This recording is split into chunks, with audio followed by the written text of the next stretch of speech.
Adentrándonos en la teoría económica para esta primera entrega de una serie de documentales sobre los contrastes liberales y marxistas, iniciaremos sobre la teoría del valor trabajo.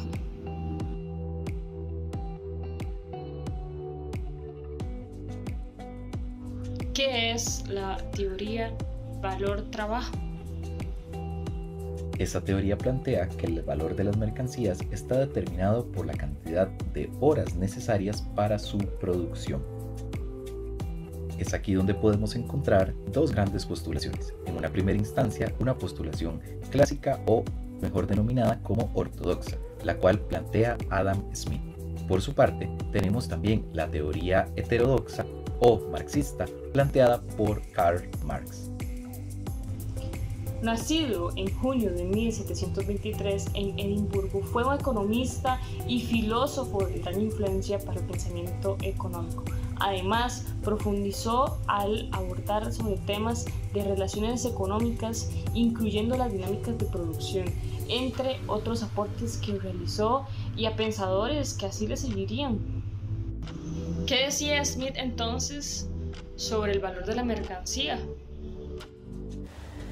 Según Smith, la teoría del valor de trabajo es una parte central de su análisis económico en la riqueza de las naciones.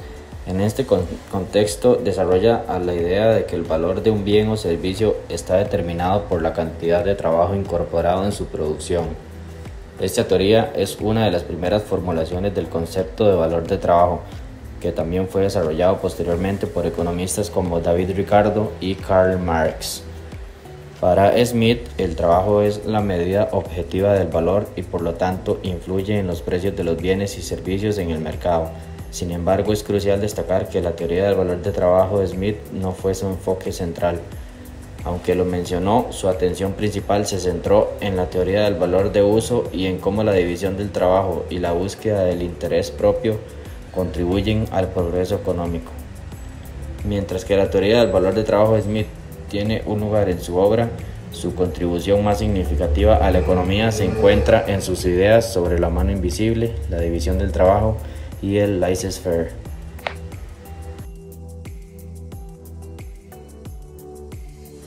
Estudiar a Adam Smith es importante por varias razones.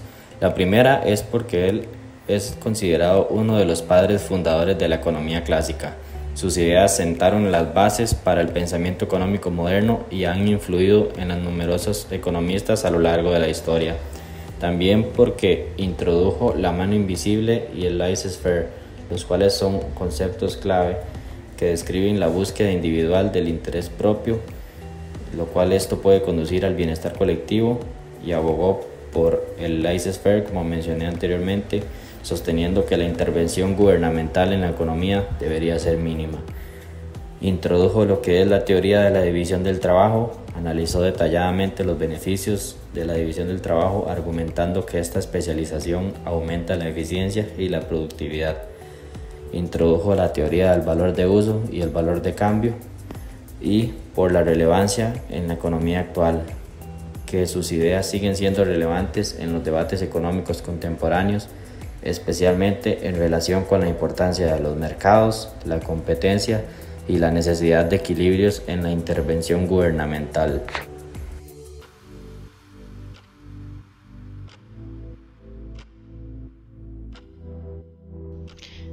Si bien la teoría de Smith sería la que daría pie a un desarrollo de pensamiento económico más aceptado por los modelos económicos actuales, existió otro personaje de gran relevancia e imperioso que sería Karl Marx, quien nace en mayo de 1818. Fue sociólogo, economista, filósofo, periodista y político, cuya teoría parte de la revisión de la teoría del valor de trabajo que planteaba Smith. Tras una vida de altos y bajos, fallecería en marzo de 1883, dejando un gran legado que aún perdura en nuestra época. Por su parte, Karl Marx, en el apartado de la teoría del valor trabajo, empieza a establecer, al igual que Smith, que el valor de una mercancía está determinado por la cantidad de horas trabajo socialmente necesarias para poder cristalizarse en una mercancía, es decir, un bien o un servicio.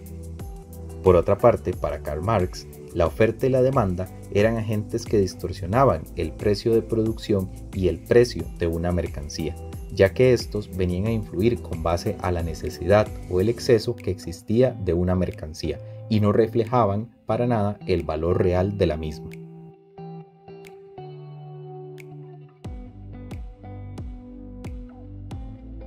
La disyuntiva o la diferencia inicia cuando Marx empieza a profundizar entre las desigualdades que existen sobre los precios de producción y el precio que se le pone a una mercancía versus la cantidad de trabajo, es decir, el valor real que representa una mercancía. Aquí podemos encontrar aspectos como la plusvalía que se da a través de la explotación que sufre el trabajador o el proletariado bajo el yugo del burgués o el dueño de los medios de producción.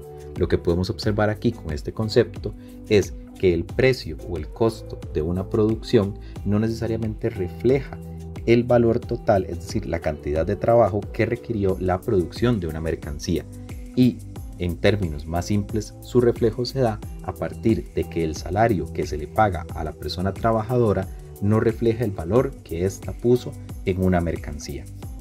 Aunado a lo anterior, se debe entender que la cantidad de trabajo requerido en una mercancía se estudia a partir de una perspectiva abstracta, donde se utilizan términos de tiempo y esfuerzo de una forma general y no se entra a profundizar en aspectos como las diferencias posibles que tengan las personas trabajadoras entre sus capacidades o habilidades para producir. Es decir, es una generalización de la cantidad de horas de trabajo requeridas para la producción de una mercancía.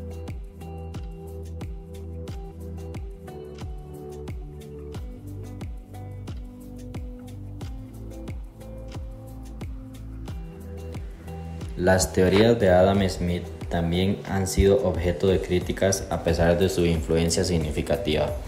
Esto debido a las asunciones sobre la mano invisible, que a veces ha sido criticada por basarse en la suposición de que las decisiones individuales guiadas por el interés propio siempre conducen al bienestar general.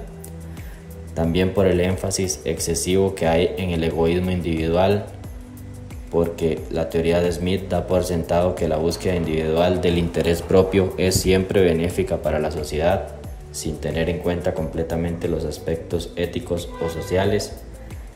También por la ignorancia de las desigualdades, por las limitaciones en la teoría del valor y por la falta de atención a aspectos económicos.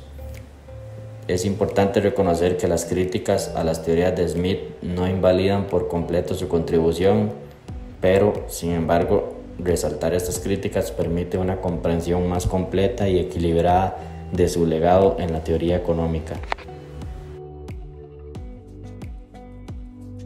Dentro de las principales críticas que sufre la teoría marxista podemos iniciar por la crítica a la teoría del valor-trabajo que él plantea, ya que para muchos economistas liberales el valor de una mercancía no está dado por la cantidad o el tiempo de trabajo que se requiera su producción, ya que existen otras variables, donde siempre se menciona la oferta y la demanda, que también intervienen para poder determinar dicho valor, además de la dificultad de poder plantear un mecanismo de medida general del valor social requerido. Aunado a lo anterior, los procesos de transición desde la perspectiva teórica y aplicada para poder pasar de una sociedad capitalista a una sociedad comunista a través del socialismo, pues dejan mucho que desear, ya que estos no son detallados y no existe pues una fórmula que permita a los países realizar dicha transición.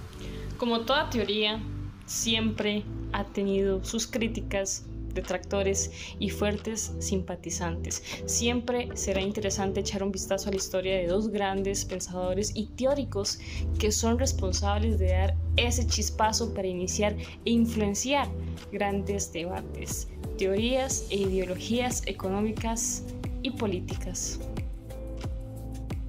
En última instancia, me gustaría mencionar que es un gusto la reflexión.